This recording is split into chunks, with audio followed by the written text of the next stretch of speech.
You showed us the rod and how stiff it is. Yes. Now, what line weight are you running? How many kilo on the main line are you running? Like I said, I mostly use myself between 0.28 and 0.32, and depending on the brand there's a bit difference in the lines, but most often you can have it between 26 and 32 kilos. Kilos. Yes. It's a fairly heavy main line, but we've got big fish. Yes. And tell us about your leader. That's are you using wire leader? Yeah, for the jerkbait fishing I use the titanium leaders. Okay. Wow. They're really stiff. Yep.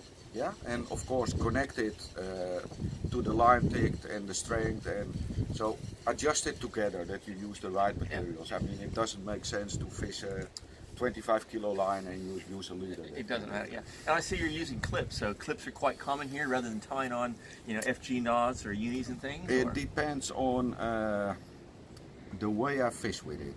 Those work perfectly for me with jerkbait fishing. Gotcha. Yes, and with some other systems that I need to change lures much more or quicker, then I use some snap-on systems. But okay, that sounds most important is quality about the leaders, lines. That's leader. Absolutely important. Wow. Yes. And here's a very short leader on that one, so that's kind of probably a half a meter long on your leader. Yes, but like I said, that's what I use for the jerkbait fishing. And why it is so stiff, because if we take a jerkbait, for example, and then I mean there's many models, many brands, and of course, but I think really well-known jerkbaits are, for example, and that works always here.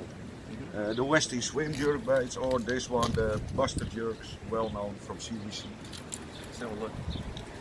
It's got a lot of bites around the tail, so there's a bit of action going on there. Yeah. The but now I won't lie, I this missed a lot of fish also. This is Strike Pro. They're one of the sponsors of a lot of competitions, and they're very popular here in that one. So, you know, you've got probably 3 boxes of lures. If you kind of pull down 3 or 4 lures, run us through the lures of what you would use on this particular lake and kind of why. Like I said, the boat is full of lures, but it doesn't mean that you need to have it all. I mean, that's the same with colors.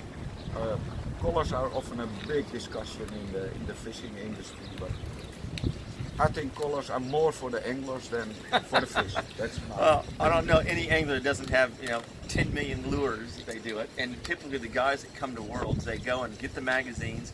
They go spend hundreds and hundreds of dollars, and you usually end up not using the same lure. Kind of straight. So what we're trying to do is nail it into stuff that's kind of get them in the ballpark. That's a great jerk bait. That one's by Strike Pro. Let me get a little bit back to connected to the rod. Okay. For the jerkbait fishing, and of course you can use some wobblers with it also. I mean, it doesn't mean you need 10 rods, but for the fishing you're gonna practice here.